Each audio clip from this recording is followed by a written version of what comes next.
This is Sabine Hossenfelder. First off, Sabine, I love your videos. You make me think. I got to really watch these. You assume that I'm smart enough to understand. You assume that your viewers are smart enough to understand. You don't talk down to anybody. You talk to them on a high intellectual level, and just as if you don't really pay attention to what she's saying, you'll miss it. But this particular video was on global warming, how the infrared would come down and excite molecules of water vapor, methane, and carbon dioxide, and the different parts of the atmosphere, and then create the warming. I'm not sure if you really said that global warming is the where the excessive amounts of carbon dioxide are a problem or not, because it's kind of hard to understand.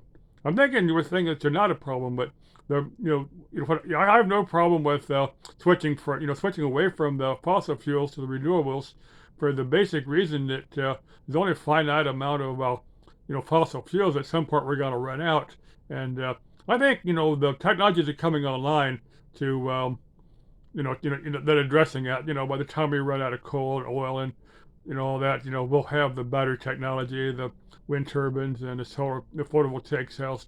I think we're an intelligent species, more or less, and I think we can address that. I have no problem with switching to renewable fuels.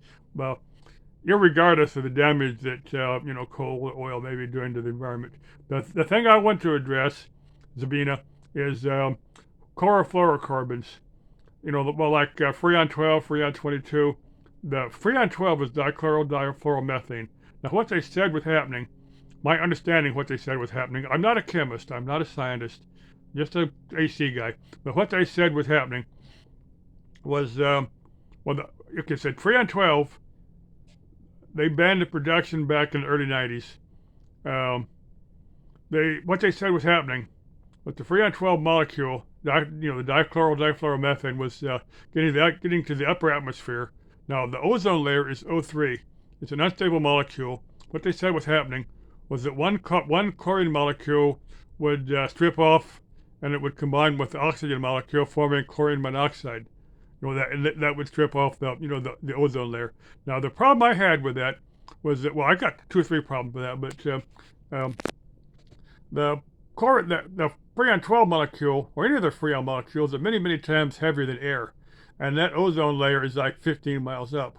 Also, there's natural sources of chlorine in the environment. Chlorine comes out of volcanoes.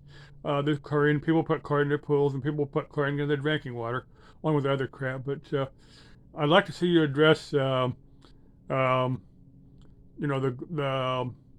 ozone layer from the standpoint of refrigerants. Another problem I had, that as soon as DuPont was the primary inventor of R134A. R134A pretty much took over there's a whole bunch of refrigerants for different applications for different temperature ranges, but R134A pretty much took over the R12, that particular application, for automotive, wholesale refrigerators, that particular application, the 134. Now, as soon as DuPont lost the patent, time just ran out on it. It's been around from the early 90s. But anyway, as soon as DuPont lost the patent, they found a problem with with 134A. It's global warming, or it's global potential. To me, it's like a bunch of crap. It's not like they just want to come up with something else so they can make money on it. That's what it sounds like to me. This whole ozone layer, the ozone layer, sound like somebody just invented it so DuPont can make more. The other chemical companies that make refrigerants can make money on it. That's kind of what it sounds like to me. But if I'm wrong, make a video and prove it to me. Anyway, Zabina, ich liebe dich.